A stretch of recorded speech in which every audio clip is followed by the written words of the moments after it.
নমস্কাৰ আপুনি চাই আছে নিউজ 18 অসম নৰ্থ ইষ্টৰ ফাইনেল ৰিপৰ্ট মই জয়ন্ত মাধৱ গোস্বামী শাসকীয় মিত্ৰজোঁটত শেষ নোহোৱা উৎকণ্ঠা সংসদীয় সমিতিয়ে মুখ্যমন্ত্ৰীৰ নাম চূড়ান্ত কৰাবলৈ সদৰি কৰিলেও এই পৰ্যন্ত পৰ্দা খোলা নাই বিজেপি নেতৃত্বই পুৱাৰে পৰা কেন্দ্ৰীয় পৰ্যবেক্ষকৰ অপেক্ষাত থাকিল মিত্ৰজোঁটৰ বিধায়ক আজি হ'ব কালি হ'ব সকলো কথা ওলমি আছে অন্তহীন অপেক্ষাত কালি পাৰ্লিয়ামেণ্টাৰী বৰ্ড মানে বহাৰ কথা বহিছে বুলি কৈছে আজি আকৌ মানে সাপোজ কি কয় আপোনাৰ অবজাৰ্ভাৰ পঠোৱাৰ কথাটো আজি কোৱাৰ কথা গতিকে ডেফিনেটলি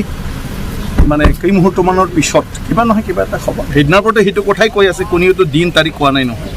যে সদায় কালি হ'ব পৰহি হ'ব মই ভাবোঁ তেনেকুৱা শংকা বা সংকোচ হ'বলগীয়া একো নাই কিন্তু বিভিন্ন পৰিৱেশ পৰিস্থিতি লৈ ফালে আৰু যিকোনো মুহূৰ্ততে কাকবা পঠাব আমি ইয়াত হিটো লৈয়ে 24 ঘণ্টা আপোনালোকে ব্যস্ত হৈ থকাৰ কাৰণে মানে কেতিয়া হয় কেতিয়া খবৰ পায় সেইটো নৰ্মেল 2-3 দিনৰ কথা কৈ আছে না মেছেজ এটাই যে মানে ইয়াত অবজাৰ্ভাৰ আহিব তো অবজাৰ্ভাৰ অহাৰ লগে লগে ইয়াত বিধায়কসকলৰ লগত বহিব সকলোৰে মত গ্ৰহণ কৰিব সকলোৱে মত গ্ৰহণ কৰে জনাই কি কৰে যি নিৰ্দেশ পাৰ্টিটো সেইটোৱেই মানে পৰম্পৰা আহি পালে যিটো কয় সেইটোৱেই হ'ব কেন্দ্ৰীয় পৰ্যবেক্ষক আহিব মুখ্যমন্ত্ৰীৰ নাম ঘোষণা কৰিব শপত গ্ৰহণ হ'ব হওঁতে সকলোৱে হ'ব কিন্তু নহৈছে সাংসদ হৰেণ সিং বেও ক'লে সংসদীয় সমিতিয়ে চূড়ান্ত কৰিছে মুখ্যমন্ত্ৰীৰ নাম কিন্তু তথাপি তেওঁ নক'লে কাক নিৰ্বাচন কৰা হ'ল মুখ্যমন্ত্ৰী সিদ্ধান্তটো ল'লে পাৰ্লিয়ামেণ্টাৰী বৰ্ডে তাৰ নাম কি আছে নাজানো পৰ্যবেক্ষক আহি পেলাই জনাব এইটো ডিটেইল পোৱা কেতিয়ালৈকে আহি পোৱাৰ সম্ভাৱনা আজিৰ ভিতৰত আহি পাব মোৰ মতে মানে এতিয়া নাজানো সিদ্ধান্ত মইতো তাত নাই নহয় পাৰ্লিয়ামেণ্টাৰী বৰ্ডৰ সদস্য নহয় মোৰ অন্তৰৰ কথাটো মই ক'লো তেতিয়ালৈকে আপোনালোকেও কৰক অপেক্ষা bureau' report news 18 Assam north east আৰু ফলাফল ঘোষণাৰ 5 দিন পিছতো চৰকাৰ গঠন কৰিব নোৱাৰাটো লজ্জাজনক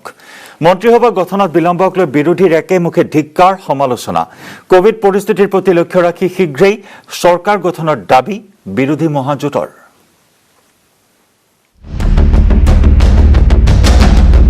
ফলাফল ওলোৱাৰ 5 দিন হ'ল মিত্ৰজোঁটে একক সংখ্যাগৰিষ্ঠতা পোৱাৰ পিছতো এই পৰ্যন্ত ৰাজ্যত চৰকাৰ গঠন নহ'ল চৰকাৰ গঠনত বা মুখ্যমন্ত্ৰীৰ শপত গ্ৰহণত বিলম্ব হোৱাত ক্ষোভ প্ৰকাশ কৰিছে বিৰোধী দলসমূহে ইমিডিয়েট এজন মুখ্যমন্ত্ৰীয়ে শপত গ্ৰহণ কৰে যোনেই হওক গতিকে ইমিডিয়েট যদি হৈ যায় তেতিয়াহ'লে বহুত ভাল হয় কোভিড পৰিস্থিতিত মই অনুৰোধ কৰিছোঁ বিজেপি দলক মই অনুৰোধ কৰিছোঁ যে আপোনালোকে ইমিডিয়েট সিদ্ধান্ত লওক আৰু অসমৰ এই ভয়াৱহ পৰিস্থিতি আপোনালোকে অন্ততঃ চৰকাৰ হিচাপে আপোনালোকে অন্ততঃ এই পৰিস্থিতিৰ মোকাবিলা কৰক সাংসদ তথা আঞ্চলিক গণমৰ্চাৰ নেতা অজিত ভূঞাই আকৌ ক'লে 5 দিনৰ ভিতৰতো চৰকাৰ গঠন কৰিব নোৱাৰাত তেওঁ হেনো লাজ পাইছে আমি লজ্জিত হৈছোঁ আচৰিত হৈছোঁ যে চৰকাৰখনে এই মুহূৰ্তলৈকে নতুন চৰকাৰখনে সকলো হৈ আছে অথচ তেওঁলোকে শপত ল'ব পৰা নাই শপত ল'ব নোৱাৰা কাৰণ হিচাপে দেখা গৈছে যে তেওঁলোকৰ ভিতৰত অভ্যন্তৰীণ কলহ কোন মুখ্যমন্ত্ৰী হ'ব এই প্ৰশ্নটোৱে খুব বেয়াকৈ সকলোকে ৰাজনীতিক জগতখনত জোকাৰি গৈছে মই ভাবোঁ এইটো অতি দুৰ্ভাগ্যজনক কোভিডৰ জটিল পৰিস্থিতিত চৰকাৰ গঠন কৰক এই দাবী AIDFৰ 2 নৱাগত বিধায়ক আব্দুল আজিজ আৰু খণ্ডৰ তালুকদাৰৰ গভৰ্ণমেণ্ট ফৰ্মেশ্যনটো হোৱাটো একান্ত প্ৰয়োজন কোভিড-19ৰ যি অৱস্থা গোটা অসমত সেইটোৰ কাৰণে চৰকাৰ এটা পাৰ্মানেণ্ট চৰকাৰ হোৱাৰ দৰকাৰ তাত আমাৰ চৰকাৰ পক্ষৰ পৰা আমিও বিৰোধী পক্ষ থাকিলেও মুখ্য কামত লগাওঁ সবখিনি মিলি কাম কৰি মানুহক উদ্ধাৰ কৰিব লাগে এই মহামাৰী কোভিডৰ প্ৰকোপত দেশ কঁপি আছে কিন্তু মুখ্যমন্ত্ৰী ডিক্লেয়াৰ কৰিব পৰা নাই এনেকুৱা থৰক স্থিতিত থকাটো ভাৰতবৰ্ষৰ চব নাগৰিকে বেয়া পাইছে ফলাফল লাভৰ পিছত বিধায়ক হিচাপেও শপত গ্ৰহণৰ বাবে অধীৰ অপেক্ষাৰে বাট চাইছে শাসক বিৰোধী বিধায়কসকলে বিপুল বৰ্মনৰ সহযোগত bureau' report news 18 Assam north east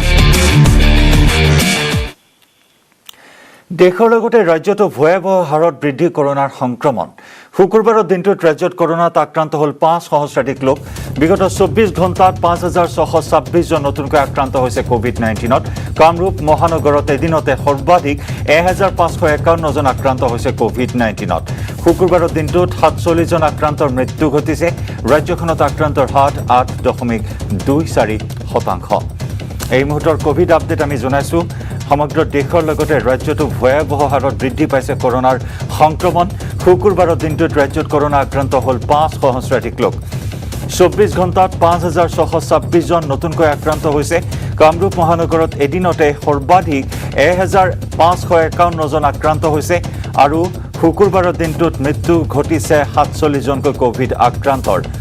ৰাজ্যখনত আক্ৰান্তৰ হাৰ হৈছে ৮.২৪%।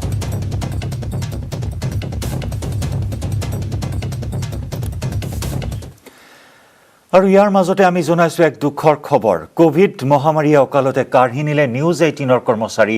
মনোজ কলিতাক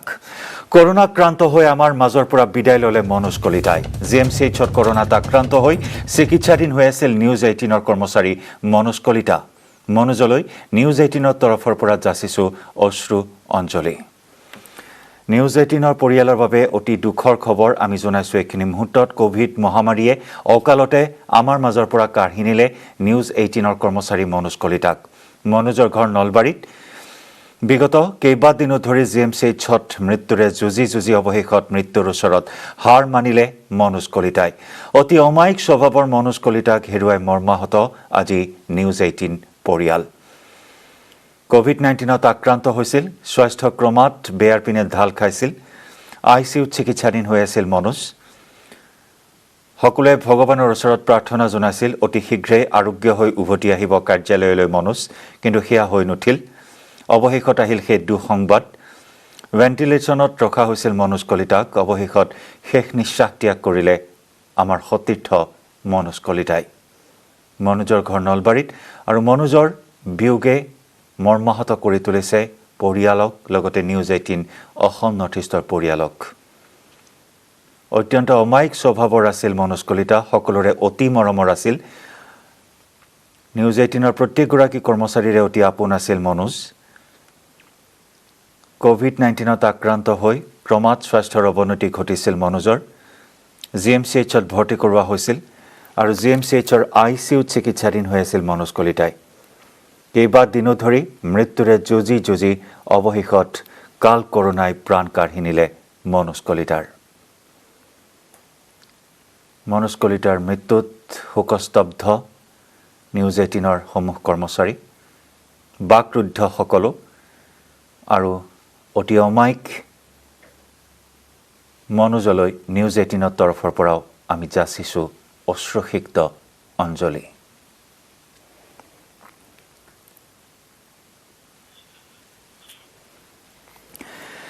2 মে নিৰ্বাচনী ফলাফলৰ পিছত প্ৰথমবাৰলৈ বাহিৰলৈ আহিল মুখ্যমন্ত্ৰী সৰ্বানন্দ সোণোৱাল মন্ত্ৰীসভা সন্দৰ্ভত নহয় কোভিড প্ৰতিৰোধৰ যুঁজত নামিছে 2 মুখ্যমন্ত্ৰী পদৰ দাবীদাৰ সৰ্বানন্দ সোণোৱালৰ লগতে মন্ত্ৰী হিমন্ত বিশ্ব শৰ্মা বিভিন্ন কোণৰ পৰা উঠিছে চৰকাৰ গঠনৰ দাবী পিছে চৰকাৰ গঠনক লৈ নহয় কোভিড পৰিস্থিতিৰে যুঁজিবলৈ সন্মুখৰ পৰা যুঁজত নামিছে মুখ্যমন্ত্ৰী পদৰ 2 দাবীদাৰ সৰ্বানন্দ সোণোৱাল হিমন্ত বিশ্ব শৰ্মা সৰুসজাই ৰয়েল গ্লোবেল কাহিকুচি আদি কোভিড কেয়াৰ চেণ্টাৰ ঘূৰি সোণোৱালে বুজ ল'লে সাম্প্ৰতিক কোভিড পৰিস্থিতিৰ পাতিলে চিকিৎসক নাৰ্ছৰ সৈতে কথা জনসাধাৰণক আহ্বান জনালে সজাগ হোৱাৰ আটাইতকৈ ডাঙৰ কথা হৈছে অসমৰ ৰাইজক এই সংক্ৰমণৰ পৰা ৰক্ষা কৰা গতিকে সেইবাবে আমি সকলোৱে দায়বদ্ধতাৰ দায়িত্ব সহকাৰে আমাৰ কামখিনি কৰি যাব লাগিব সকলো শ্ৰেণীৰ ৰাইজে পূৰ্বতে যেনেধৰণে যি দৃঢ়তাৰে যি সতৰ্কতাৰে যি শৃংখলাবদ্ধতাৰে যুঁজ দিছিল এইবাৰো যুঁজ দিব চৰকাৰ হ'ব নিশ্চিতভাৱে হ'ব ইয়াৰ বেছি দিন নহয় চৰকাৰ হ'ব কিন্তু আজিৰ এই মুহূৰ্তৰ আমাৰ সকলোৱে যিটো মানৱীয় দায়িত্ব আৰু কৰ্তব্য হৈছে অসমৰ ৰাইজক এই ভাইৰাছৰ পৰা ৰক্ষা কৰা সূত্ৰ পায় নেকি যে জনতাই বিচাৰি আছে যে কেতিয়ালৈকে হ'ব এই আপোনালোকে জানে যে এতিয়া বা বতৰি ওলাই আছে দুই এদিনতে পাৰ্লিয়ামেণ্টাৰী বৰ্ডৰ বৈঠক হ'ব, এই বৈঠকে চূড়ান্ত সিদ্ধান্ত ল'ব। পৰিস্থিতি ভয়াৱহ সেই কথা আমি সকলোৱে উপলব্ধি কৰিছোঁ, কিন্তু ইয়াক যিকোনো প্ৰকাৰে নিয়ন্ত্ৰণ কৰিব লাগিব। নিয়ন্ত্ৰণ কৰিব লগা হ'লে সকলো শ্ৰেণীৰ ৰাইজৰ সহযোগিতা লাগিব। আনহাতে স্বাস্থ্যমন্ত্ৰী হিমন্ত বিশ্ব শৰ্মায়ো অহৰহ আত্মনিয়োগ কৰিছে কোভিড সংক্ৰমণ প্ৰতিৰোধ কাৰ্যত। GMCHত উপস্থিত হৈ নতুনকৈ সাজু কৰা ICUসমূহৰ বিষয়ে সদৰি কৰিলে হিমন্ত বিশ্ব শৰ্মাই। গুৱাহাটী মেডিকেল কলেজত 127টা কোভিড ICU কাম কৰি আছে। 56টা নতুন ICU নিৰ্মাণৰ কাম পূৰ্ণগতিত চলি আছে। PW ডিপাৰ্টমেণ্টক আমি কৈছোঁ যে আমাক অন্ততঃ অহা 3-4 দিনৰ ভিতৰত এই 56টা ICU সম্পূৰ্ণ কৰি আমাক দিয়ক। অহা কালিৰ পৰা পাৰ্কিঙত আমাৰ 200টা ICU নিৰ্মাণৰ কামো আৰম্ভ হ'ব। সমান্তৰালভাৱে কালাপাহাৰতো 24টা নতুন ICU নিৰ্মাণৰ কাম আৰম্ভ হৈছে। অৱশ্যে চৰকাৰ গঠন প্ৰসংগত নিশ্চুপ দুয়োগৰাকী নেতা। বলেন ভট্টাচাৰ্যৰ সহযোগত bureau report, news 18 Assam north east. ৰাজ্যত চলিছে মহামাৰী কৰোনাৰ বিভীষিকা। কৰোনাক ৰোধিবলৈ স্বাস্থ্য বিভাগে জাৰি কৰিছে 9 নিৰ্দেশনা। জাৰি কৰা হৈছে নৈশ সান্ধ্য আইন। আৰক্ষী প্ৰশাসন ব্যস্ত পৰিস্থিতি নিয়ন্ত্ৰণত আৰু ইয়াৰ পূৰ্ণ সুযোগ গ্ৰহণ কৰিছে একাংশ দুষ্ট চক্ৰই।